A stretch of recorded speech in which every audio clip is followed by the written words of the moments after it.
जय श्री राधे। जागरण 23 अप्रैल 2022। सिर उठाता बिजली संकट, गति 120 शब्द प्रति मिनट। प्रारंभ करें।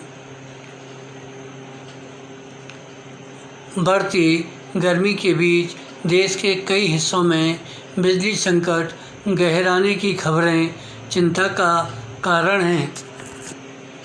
बिजली संकट का एक कारण कोयले की कमी बताया जा रहा है, लेकिन केंद्रीय कोयला मंत्री की माने तो देश में पर्याप्त कोयला मौजूद है। यदि वास्तव में ऐसा है तो फिर कुछ राज्यों में बिजली कटौती की शिकायतें क्यों आ रही हैं? प्रश्न यह भी है, यदि कोयले से संचालित बिजली घर उसकी कमी का सामना नहीं कर रहे हैं तो फिर रेलवे को कोयले की ढुलाई के लिए विशेष व्यवस्था क्यों करनी पड़ रही है? बिजली घरों को कोयले की आपूर्ति करने के लिए जिस तरह कई यात्री ट्रेनों को रद्द किया गया, उससे तो यही लगता है कहीं कोई समस्या है। वस्तुस्थिति को स्पष्ट किया जाना चाहिए ताकि न तो किसी संशय की गुंजाइश रहे और न ही केंद्र और राज्यों के बीच आरोप प्रत्यारोप की।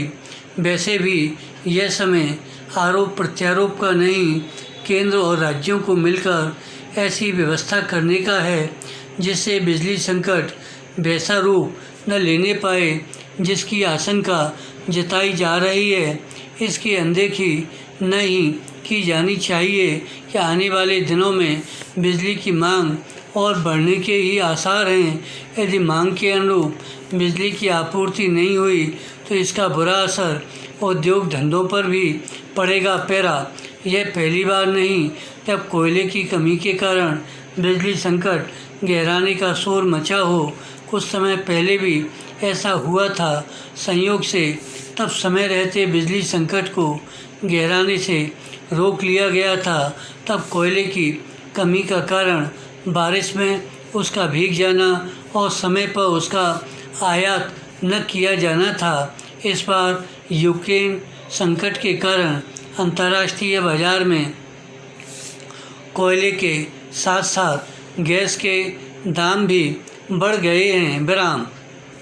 इससे गैस आधारित बिजली संयंत्र भी वैसे ही संकट से दो चार बताए जा रहे जैसे कोयला आधारित बिजली घर। विराम। यह संभव है बिजली कंपनियां महंगे कोयले का आयात करने से बच रही हों, लेकिन अंतर्राष्ट्रीय बाजार में कोयला महंगा होने का यह मतलब नहीं हो सकता कि बिजली का उत्पादन कम कर दिया जाए, और वह भी तब जब उसकी मांग बढ़ रही हो। विराम। धन्यवाद।